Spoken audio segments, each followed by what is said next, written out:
Assalamualaikum. Assalamualaikum warahmatullahi wabarakatuh. Bismillahirrahmanirrahim. Alhamdulillahirrahmanirrahim. Wabihi nasta'in ala umuri dunia waddin.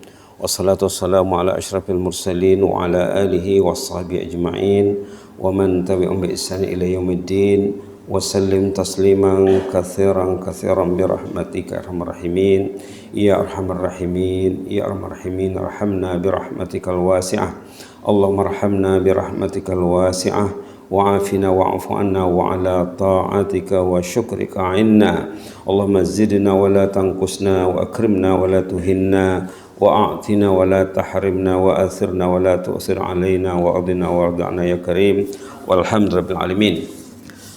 Alhamdulillahirrahmanirrahim. Para jamaah kekasih Allah yang masih bertahan duduk di masjid rumah Allah yang kita cintai ini, Masjid Kampung Sungai Hancing.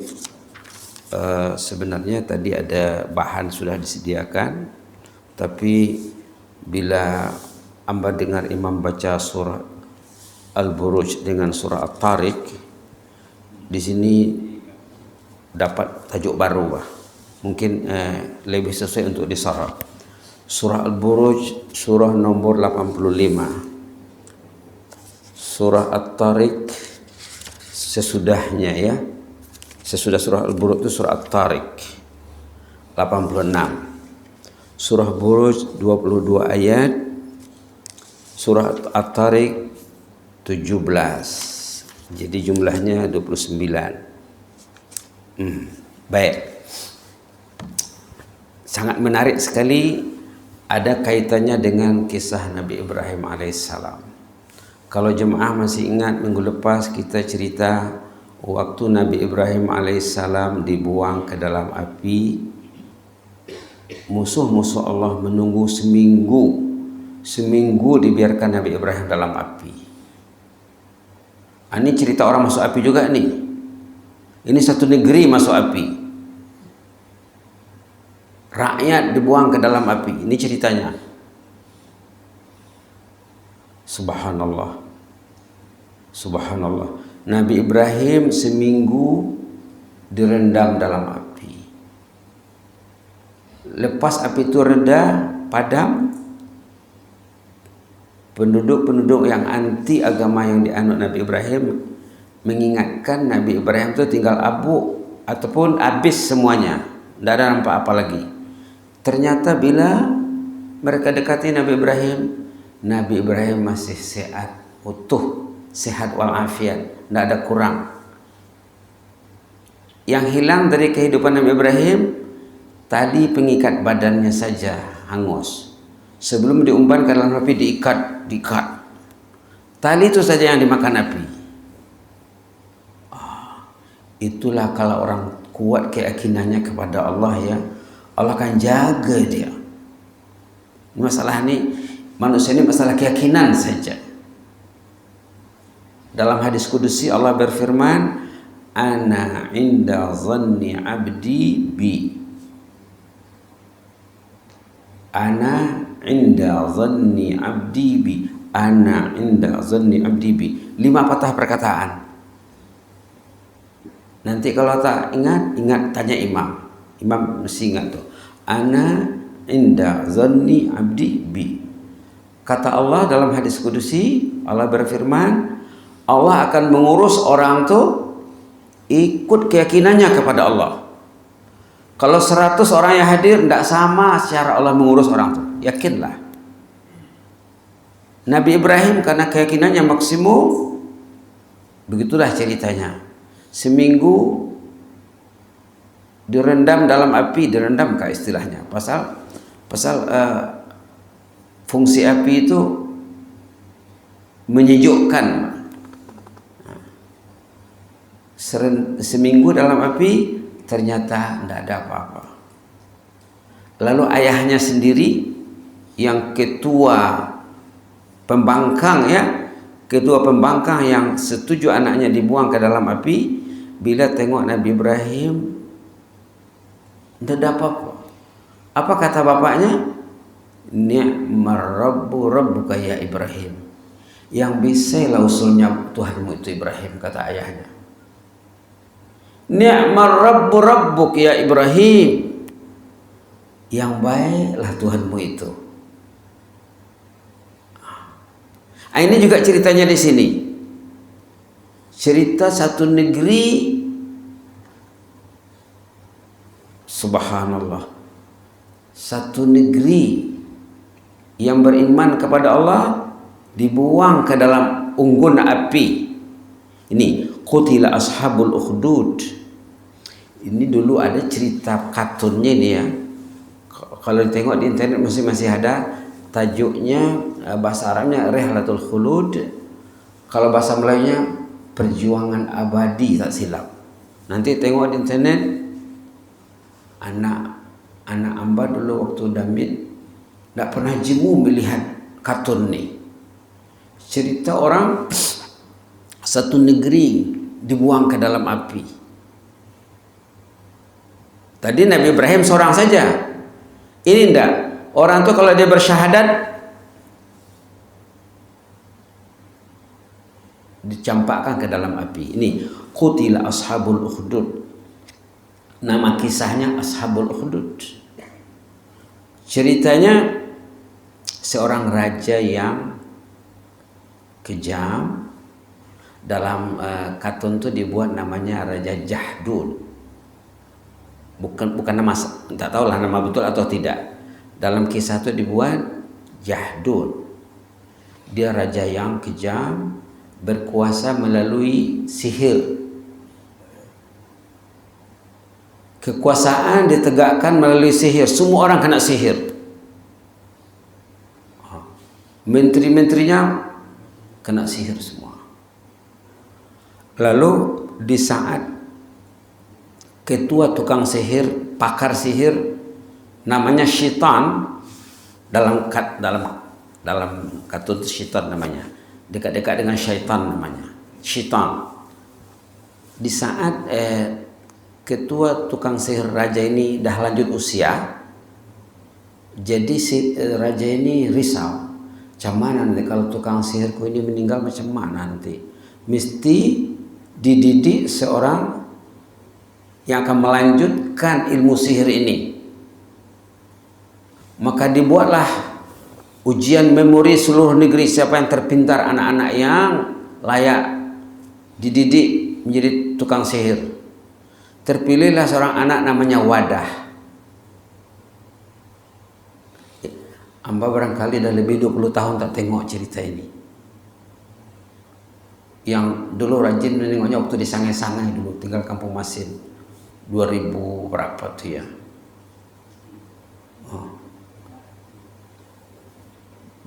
2000 ke berapakah? Masa itu tengok kisah ini, Pak. Jadi yang terpilih yang akan dididik jadi penerus ilmu sihir, ketua tukang sihir istana, terpilih seorang anak namanya Wadah. Maka disuruhlah Wadah ini berulang ke tempat ketua tukang sihir, pakar tukang sihir namanya tadi Syaitan namanya ya. Jadi dalam perjalanan dari rumahnya ke rumah tukang sihir, rumahnya agak jauh, dia berulang. Di tengah jalan ada rumah orang alim. Namanya dalam lakonan itu Talhah. Jadi tiba-tiba orang alim tadi terlihatlah anak muda. Wajahmu kelihatan ceria, kelihatan ada nur. Kamu ini mau kemana? Saya nak belajar sihir. Saya terpilih satu negeri untuk belajar sihir. Anak muda sebersih ini diajar sihir, rusaklah negara ini. Rusaklah, hancur negara ini. Subhanallah. Yang jelas saya terpilih, dibuat peraduan, saya dapat johan.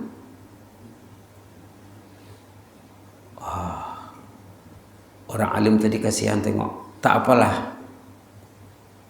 Yang jelasnya pergilah belajar, tapi belajar juga di rumah orang alim tadi yang namanya Talha. Diajar agama, diajar tauhid.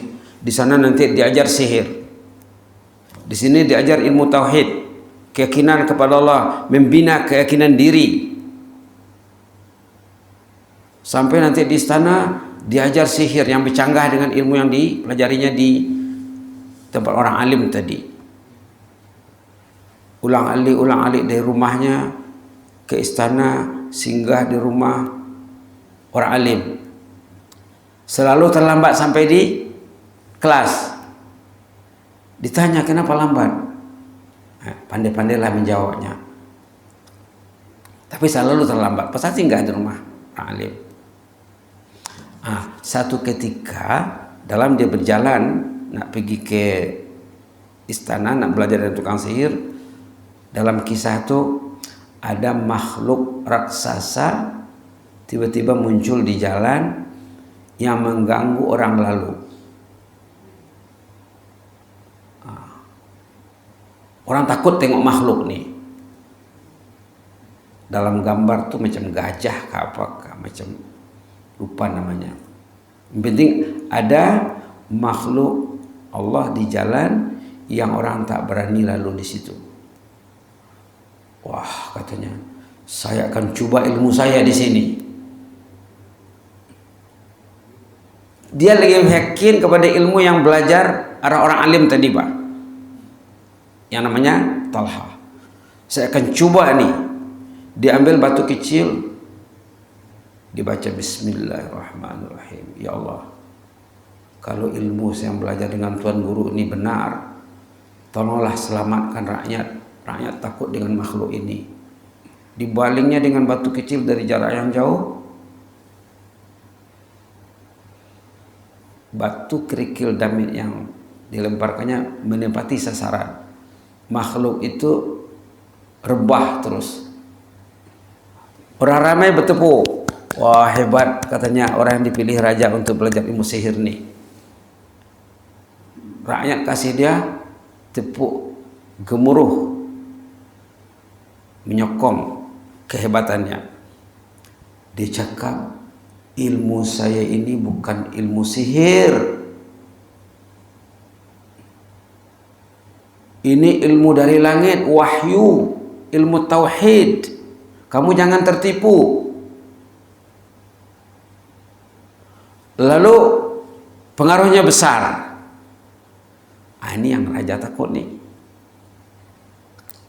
Raja zalim takut kalau ada orang yang tak percaya sihir. Ini bukan sihir, ini ilmu benar, ilmu Allah. Subhanallah. Akhirnya dia terkenal. Orang yang buta pun dicoba diobat, sembuh. Orang yang penyakit teruk sehat. Subhanallah. Subhanallah. Kemudian dia terkenal, pengaruhnya semakin meluas. Raja semakin gelisah. Akhirnya dibuatlah sidang, katalah sidang parlemen ya. Macam mana nak menumpas si anak ini. Jangan bagi dia hidup. Karena ini bahaya. Ini macam cerita Nabi Musa dengan Firaun nih. Di sini pun dalam surah Hud ada disebut juga di sini. Hal ataka hadisul junud Fir'aun wa Thamud. Di dalam surah yang sama yang dibaca imam tadi. Ya tah bila imam baca surah ini, setting pemikiran itu waktu saat itu berubah, bah. Bagus ini saja diceramahkan. Lantas apa yang terjadi? Diadakan sidang. Macam mana nak bagi budak ini dan pengaruhnya hilang. Ini bahaya. Ibarat virus yang akan menghancurkan kekuasaan penguasa nanti. Dibuat keputusan. Keputusannya apa? Keputusannya budak ini mesti dibunuh, dibawa ke laut. Dibawa ke laut, dibuang tengah laut. Bismillah, bismillah. Dibawalah dengan melalui kerjasama angkatan laut. Dibawa ke laut, tengah-tengah laut dia diikat dengan batu besar atau benda pemberat lah supaya dia terbenam, jangan timbul lagi. Sampai di tengah laut datang ombak tsunami. Pasukan angkatan laut semuanya tenggelam. Anak tadi berjalan ke darat, selamat. Ini ceritanya nih. Bagus kalau anak-anak dengar cerita ini, membina keyakinan kepada Allah. 2 hari yang lalu Amba dengar satu ceramah. Game itu katanya membunuh pemikiran percaya kepada Allah pada diri anak. Game itu membunuh keimanan kepada Allah pada diri anak. Dulu masa Amba di kampung, orang tua-tua kampung cakap, "Nak, kau jangan duduk dekat game, bodoh kau nanti itu." Kata orang kampung, Pak. Subhanallah. Jadi angkatan laut semuanya ditelan tsunami. Anak tadi berjalan selamat keluar. Kemudian dipanggil raja. "Mana tenteraku?" "Mana aku tahu," katanya. Yang jelasnya saya dijaga Allah. Ana inda zanni abdi bi. Tadi basicnya ya. Allah itu akan menjaga orang itu ikut keyakinannya. Kalau orang tuh yakin dia sembahyang berjamaah ini untung, bangun awal subuh tuh untung, itu yang betul, Allah akan jaga hidup mati orang tuh. Lantas raja bersidang lagi, macam mana budak ini? Diputuskan mau dibawa ke puncak gunung. Mau dia bawa ke puncak gunung, nanti sampai di sana mau diumban ke gaung, apa namanya? Gaung lah ya. Jurang yang dalam. Dibawa oleh pasukan tentara angkatan darat. Tadi angkatan laut sudah habis. Sekarang angkatan darat pula. Naik bukit. Sampai di bukit, gempa. Hancur itu gunung. Semua angkatan tentara diraja lenyap. Ini ceritanya di sini. Subhanallah. Si wadah pemuda mukmin yang meyakini Allah, ana inda zanni abdi bi, selamat. Wah, pengaruh semakin meluas. Orang yang beriman semakin meningkat peratusnya. Betul lah ini anak, itu Allah Ta'ala jaga dia. Tak betul lah raja yang zalim itu. Raja kehilangan akal macam mana, nak? Menghabiskan si anak ini. Jangan biar dia hidup. Tidak ada pilihan lain. Bukan dia sokong ya, bukan dia asyhadu an la ilaha illallah dia. Subhanallah.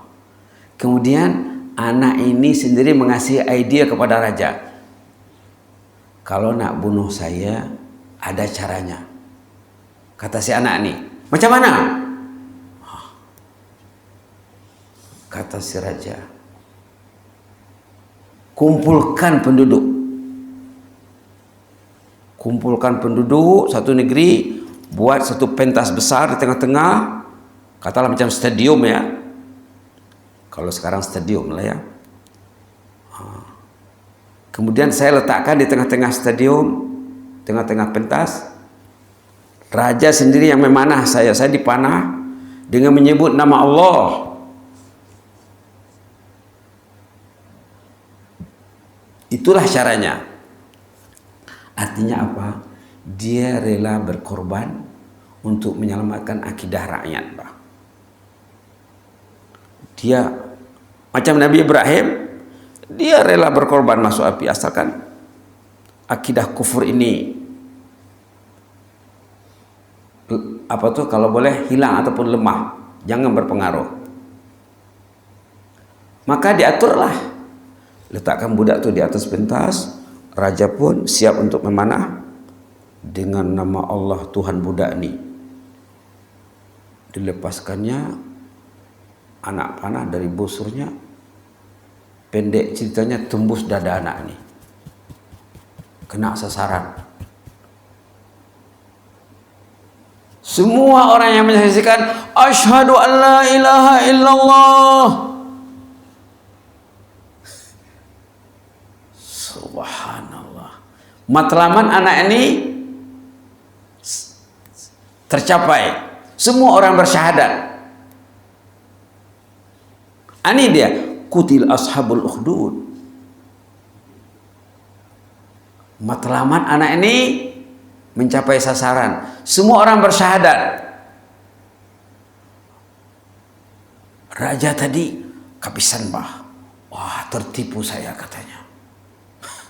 Budak ini nipu saya. Tertipu besar. Subhanallah. Akhirnya dibuat keputusan, buat unggun api besar siap untuk membakar rakyat. Itulah perjuangan orang zaman dulu ya. Kita handphone. Apa yang dapat? Adakah hidup untuk handphone, untuk medsos? Mana Allah? Mana perjuangan? Anak istri macam mana? Tengok perjuangan orang tertera dalam Al-Quran, tapi tak dibaca, tak disimak. Akhirnya raja cakap, buatlah unggun api ni, ashabul ukhdud ni, buat unggun api siap untuk membakar orang satu negeri. Dibuatlah, panggillah rakyat. Semua rakyat siap untuk mati syahid. Ana inda zanni abdi bi. Semua siap. Karena hebatnya perjuangan anak tadi membina mentality rakyat, semua siap untuk syahid. Karena anak terbukti dia syahid. Semua siap. Dibuat unggun api, tanya seorang-seorang. Panggil seorang-seorang. Kalau dia bersyahadat, macam mana keyakinanmu? Asyhadu an la ilaha illallah. Siap. Terjun, dibuang ke dalam api. Setiap orang yang bersyahadat dibuang. Ini ceritanya di sini. Kita dengan game, dengan handphone tuh membuang iman. Membuat imannya hari-hari hilang. Imannya terkena virus. Lebih kejam daripada COVID-19 melalui medsos. La ilaha illallah. Tiba giliran seorang ibu membawa anak damit. Ibu membawa anak damit yang masih menyusu, belum pandai bercakap. Dia siap untuk terjun.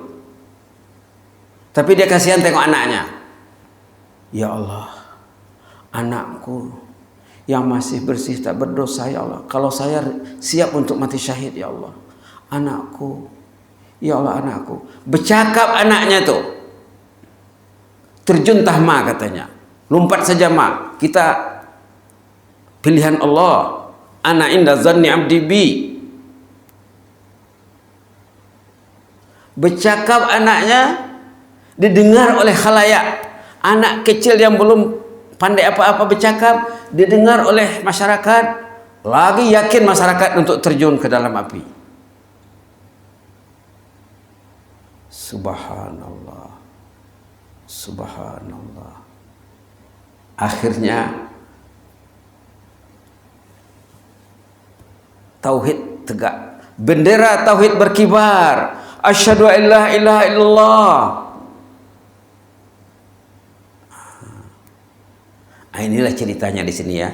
Nanti boleh cari mungkin di Google ya. Kisah Ashabul Ukhdud namanya.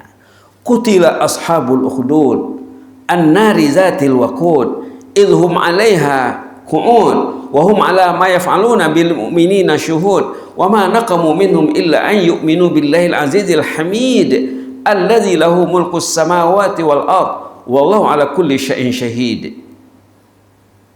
Innal ladzina fatanul mu'minina wal mu'minati tsumma lam yatubu falahum adzabu jahannam wa lahum adzabul hariq. Innal ladzina amanu wa 'amilus solihati lahum jannatun tajri min tahtihal anhar zalikal fawzul kabir.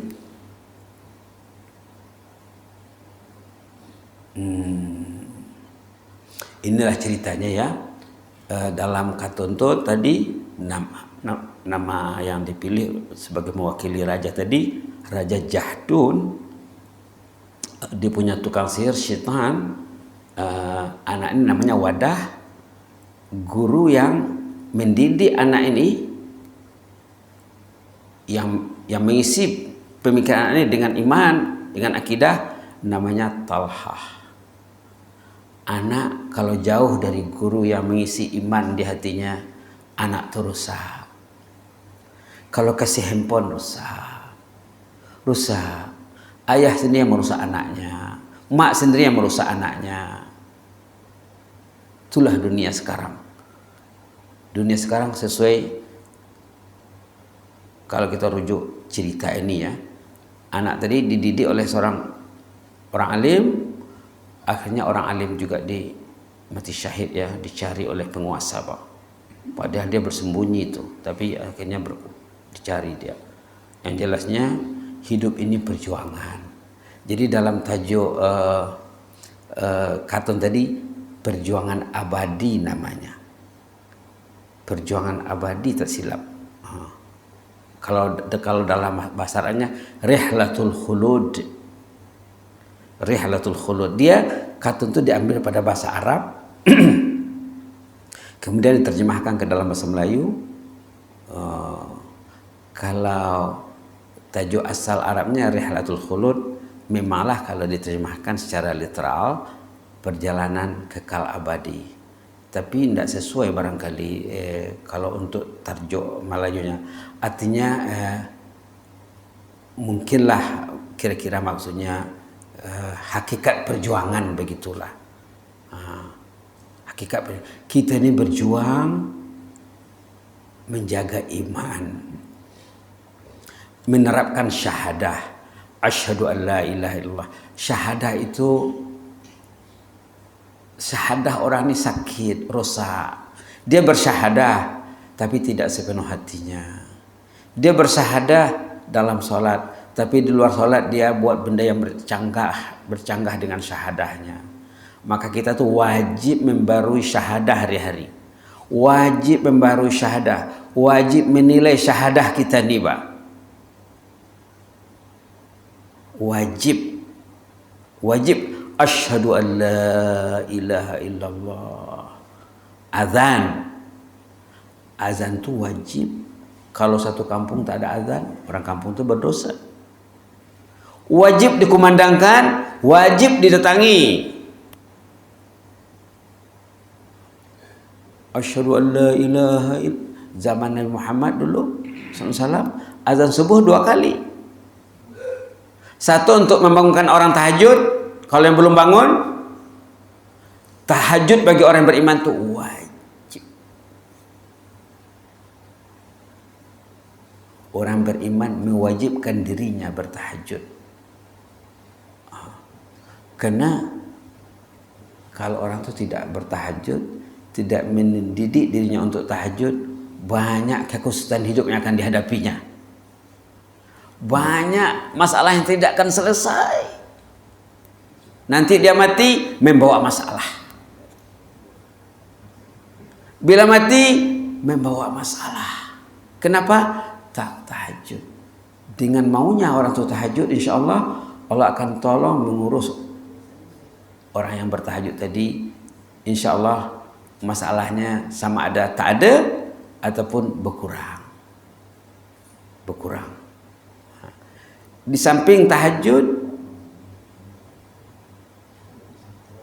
yang dibuat penekanan dalam Quran, beristighfar di ujung malam sebelum azan subuh berkumandang. Itu agenda orang beriman ahlul jannah ya.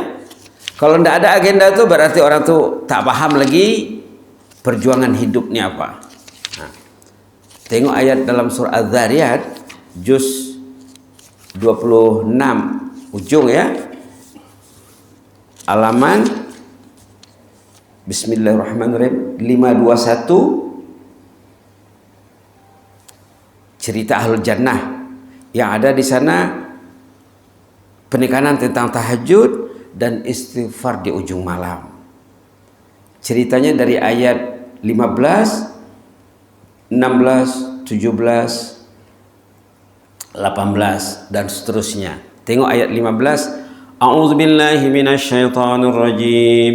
Innal muttaqina fi jannatin wa uyun. آخذين ما آتاهم ربهم إنهم كانوا قبل ذلك محسنين وكانوا قليلا من الليل ما يهجعون وبالأسحار هم يستغفرون وفي أموالهم حق للسائل والمحروم وفي الأرض آيات للموقنين وفي أنفسكم أفلا تبصرون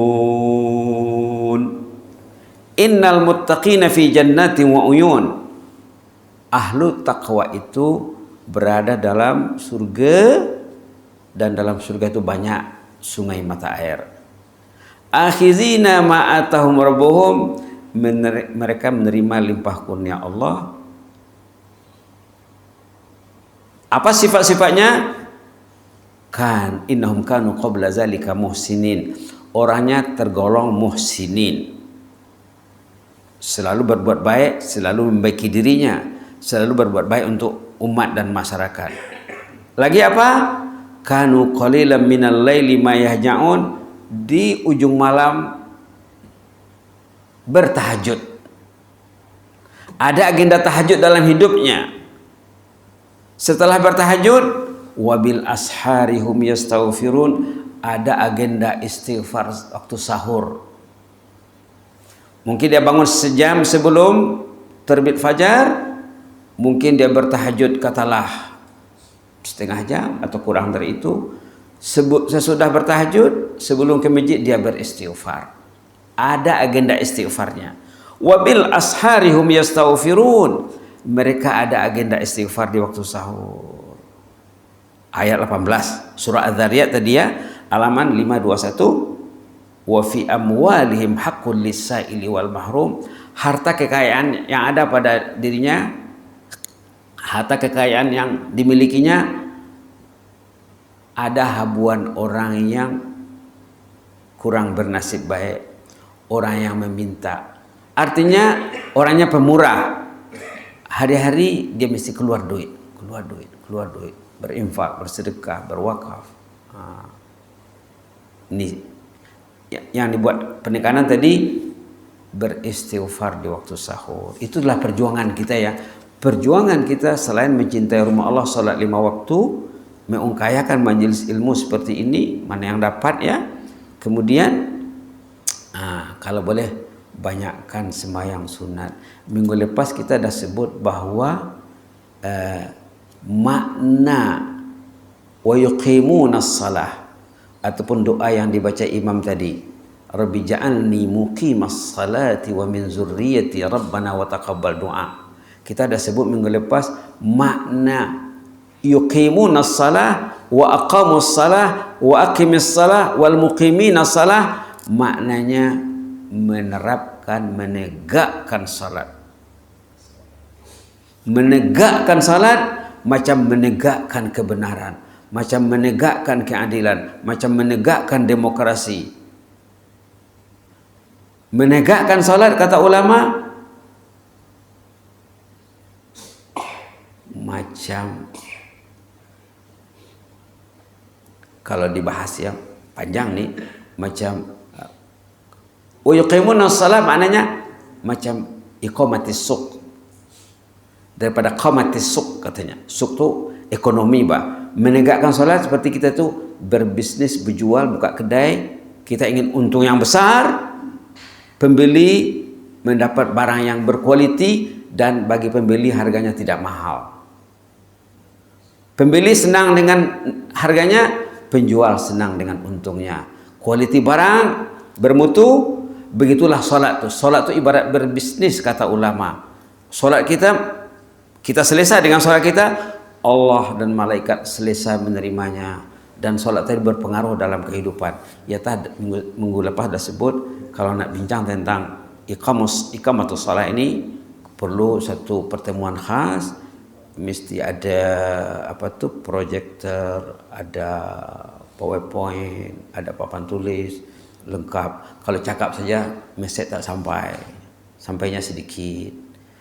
Apalagi sekarang teknologi dan sarana dakwah pendidikan ini sudah canggih ya. Jadi itu sajalah dulu cerita kita. Jadi kita ini setiap orang punya tugas rumah, homework. Tolong cari di internet kisah Ashabul Ukhdud. Nanti baca dengan istri, baca dengan anak. Ini oleh-oleh dari tazkirah subuh di Masjid Sungai Hancing. Hamba pun boleh juga antar nanti antar sama imam kah, sama siapakah. Ada bertulis tu, nak baca tulisan ada, boleh di copy, boleh paste, boleh simpan, boleh print. Ada juga yang berbentuk kartun untuk anak-anak, kartun pendidikan. Kartun pendidikan.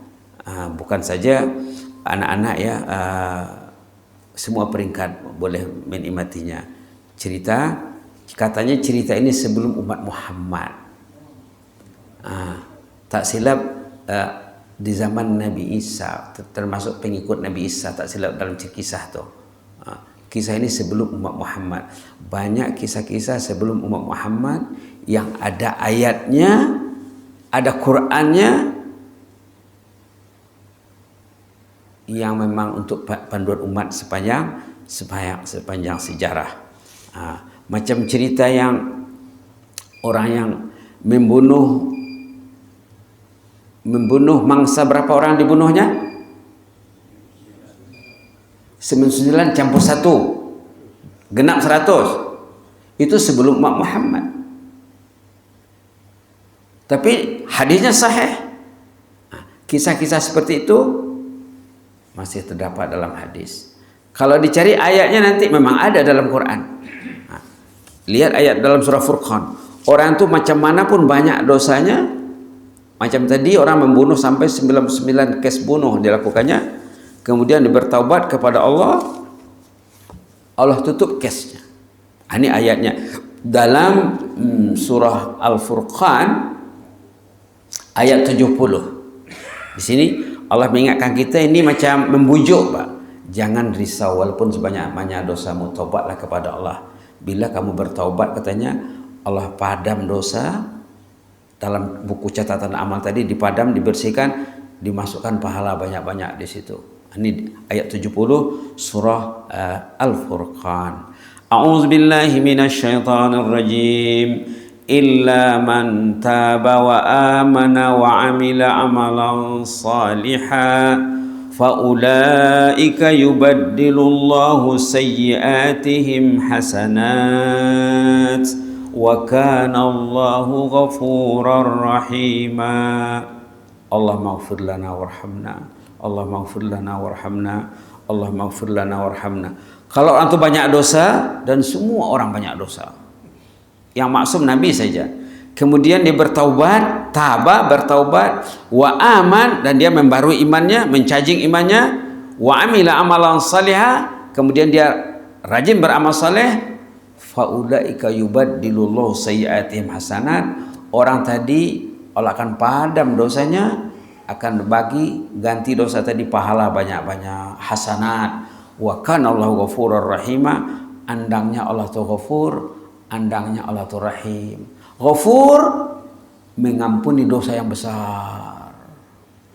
Rahim, Allah akan mengurus orang yang mencintainya, yang sudah bertaubat, Allah akan urus dia dengan baik. Terakhir sekali, ayat 222 suratul Baqarah. Ini perlu ada dalam pemikiran jemaah pencinta masjid nih. Ayat nomor berapa? Berapa tadi? 222. Mana lupa lagi lo? Tidak lupa lagi insyaallah.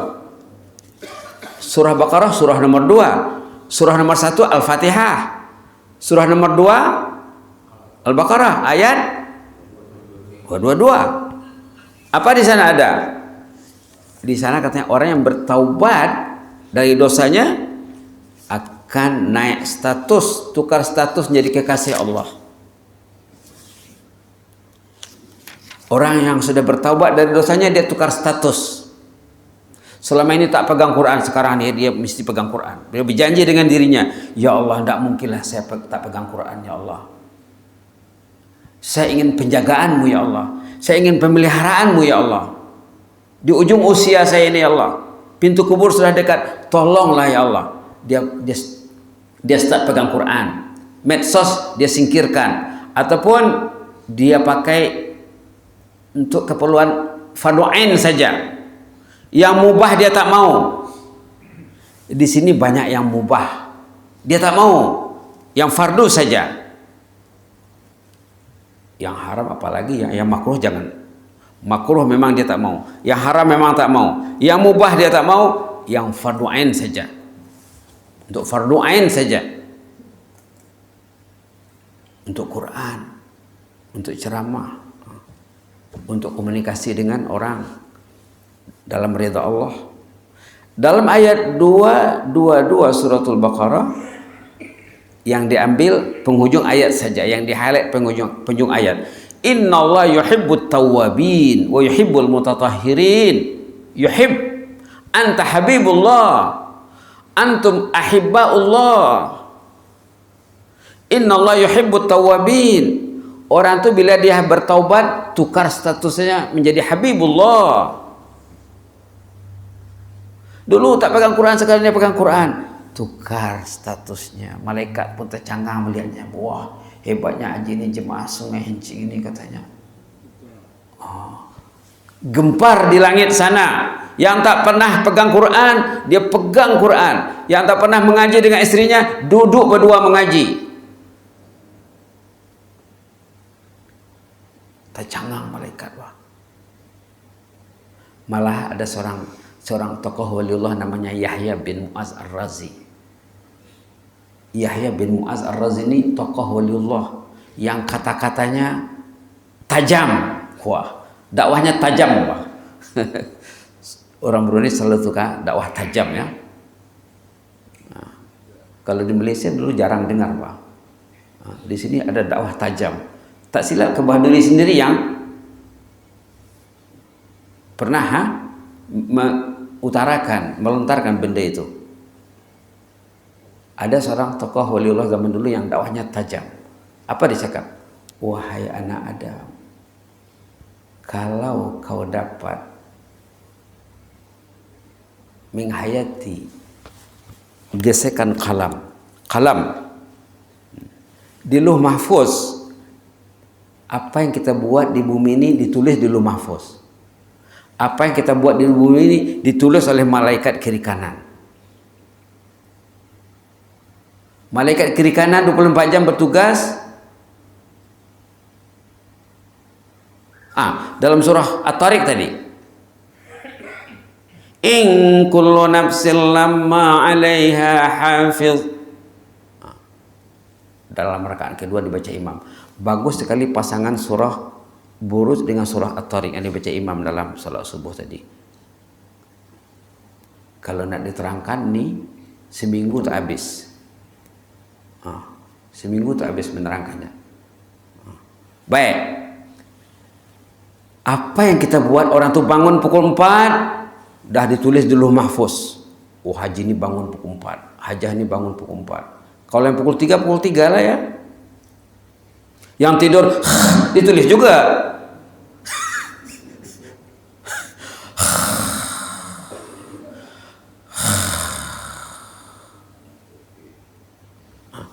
Kata Yahya bin Mu'adz Ar-Razi, tokoh waliullah yang dakwahnya tajam, kalau kamu dapat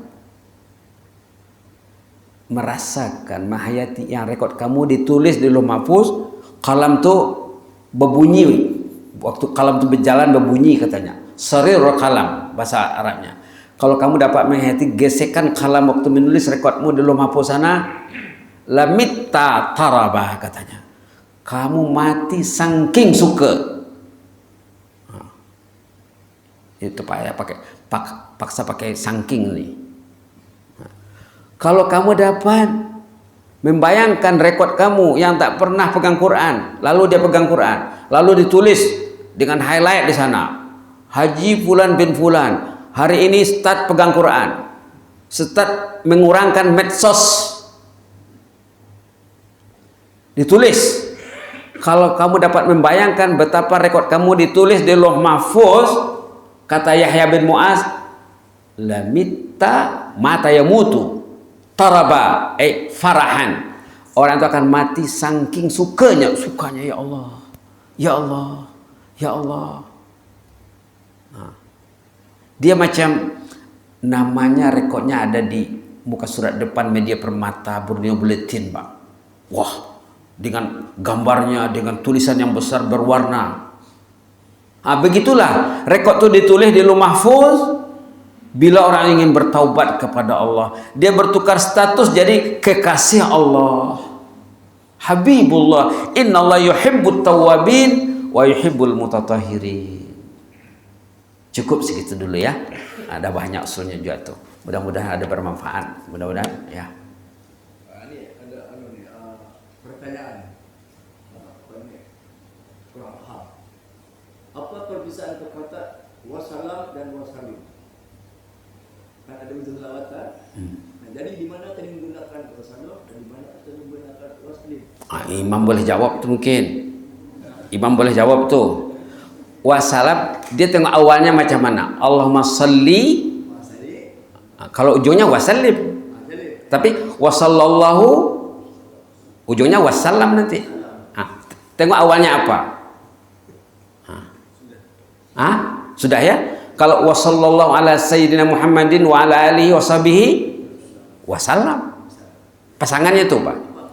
Pengertian ujungnya itu wassalam yang kita baca ayat itu tadi. Sama-sama mendoakan Nabi, doanya sama. Cuma kalau orang mengaji bahasa Arab, satu berbentuk ayatnya berbentuk past tense. Yang satu lagi kata kerja ataupun kata perintah, fi'il amar. Fi'il madhi past tense, fi'il amar kata perintah tapi mengandungi doa juga. Kalau Allahumma salli pasangannya salim. Jangan Allahumma salli wasallam nanti nggak ngam. Tapi makna tak salah. Cuma orang tahu, oh haji ini tak belajar lagi cukup nih katanya. Makna tak lari. Allah tahu. Ada cerita zaman dulu dalam hadis sahih, cerita orang, ya Allah, engkau hambaku, aku Tuhanmu, dia cakap. Macam mana tuh? Terbalik kan?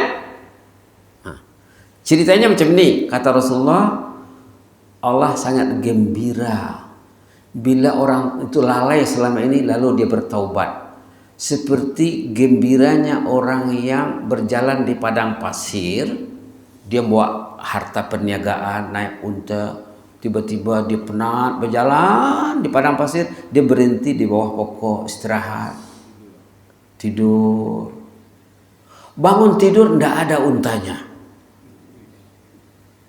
Wah, dikejar ke timur ke barat, dikejar ndak nampak. Padang pasir itu macam laut, ndak nampak tepinya. Letih dia kejar sana kejar sini, dia balik ke tempat pokok tadi, dia tidur lagi, tidur. Bangun tidur, ada untanya datang. Kemudian dia berdoa, ya Allah, engkau hambaku, aku ini Tuhanmu. Saking apa? Sukanya dia lupa nak berbahasa, salah. Rasulullah gelak mendengarnya waktu dia menyampaikan. Jadi walaupun niatnya betul, tapi dalam hati niatnya betul, lidahnya salah, kata Rasulullah tidak masalah.